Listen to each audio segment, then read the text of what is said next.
পাচ্ছেন ডিমের মধ্যে হলুদ মাখানো হয়ে গেছে। এতে কড়াই গরম হয়ে যেতে কড়াইতে তেল দিয়ে দিয়েছি। তেলটা গরম হয়ে গেলে আমরা ডিমগুলো ভেজে নেব। তেলটা গরম হয়ে গেছে, এবার এক এক করে ডিমগুলো আমরা ছেড়ে দিচ্ছি।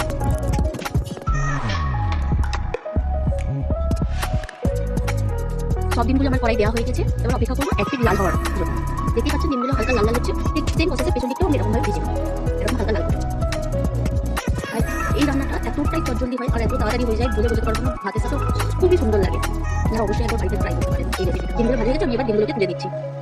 দেখতেই পাচ্ছেন লাল হয়ে গেছে কেমন দুপিটটাই। এবার আমরা ডিমগুলো তুলে দিচ্ছি। ডিমগুলো তোলা হয়ে গেছে, ডিমগুলো আমার ভাজা হয়ে গেছে। দেখতেই পাচ্ছেন লাল লাল করে ভেজে নিয়ে কড়াইতে তেল রয়েছে, ওই তেলের মধ্যে দিয়ে দিই। কড়াইতে তেল আরেকটু তেল লাগবে, এই তেলের মধ্যে রসুন কুচি দিয়ে দিচ্ছি।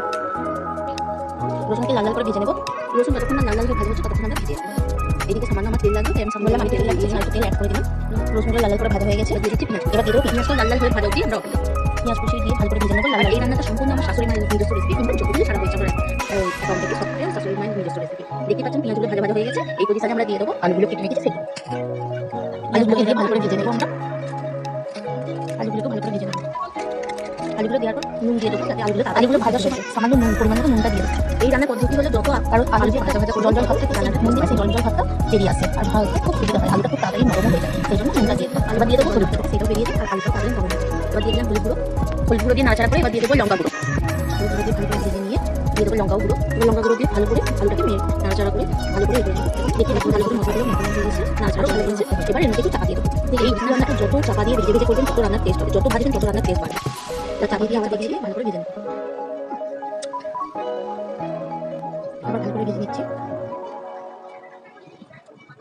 এদিকে কলা পাতা ছিল, কলা পাতা দিয়ে আলুটা ঢেলে দিচ্ছি, তার মধ্যে আলু ভাজাটা ঢেলে দিলাম। দেখতেই পাচ্ছেন আলুটা ঢেলে দিয়েছি। এবার আমি একটু হাত দিয়ে সরিয়ে দিচ্ছি, যাতে আমার ডিমগুলো দিয়ে সাজাতে সুবিধা হয় সেই জন্য। এবার কড়াইয়ের মধ্যে সামান্য জল দিয়ে সেই জলটা ধুয়ে এর মধ্যে দিয়ে দেবো। দেখুন জল দিয়ে কড়াইয়ের মধ্যে সামান্য জল দিয়ে পাচ্ছেন কড়াইটা গরম করতে বসিয়ে দিয়েছি। এবার ওর মধ্যে কলা পাতাটা তুলে দিয়ে এটাকে কড়াইয়ের মধ্যে বসিয়ে দেবো। বসিয়ে দিয়েছি কড়াইয়ের মধ্যে। এবার এর মধ্যে এক এক করে ডিমগুলোকে সাজিয়ে দেবো।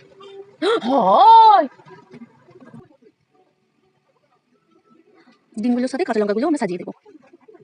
ডিমগুলো সাজিয়ে দেওয়া হয়ে গেছে, এবার কাঁচা লঙ্কাগুলো দিয়ে দিচ্ছি। দেখতে পাচ্ছেন এবার উপর থেকে একটা কলা পাতা দিয়ে আমরা চাপা দিয়ে দেবো। উপর থেকে কলা পাতা দিয়ে দিচ্ছি, দিয়ে এবার আমরা চাপা দিয়ে দেবো এর উপর। চাপা দিয়ে দিচ্ছি, এটা 10 মিনিটের মতো এই পাশ হবে। আবার মাঝখানে আমি একবার উল্টে দিয়েছিলাম, সেইটা ভিডিও করা হয়নি, তোমাদের বলে দিচ্ছি একবার উপর নিচ উল্টে দেবে। আমি উল্টে দেওয়ার সময় ভিডিও করিনি। দেখুন আমার আলুটা সিদ্ধ হয়ে গেছে, আমি এবার নামিয়ে নিচ্ছি।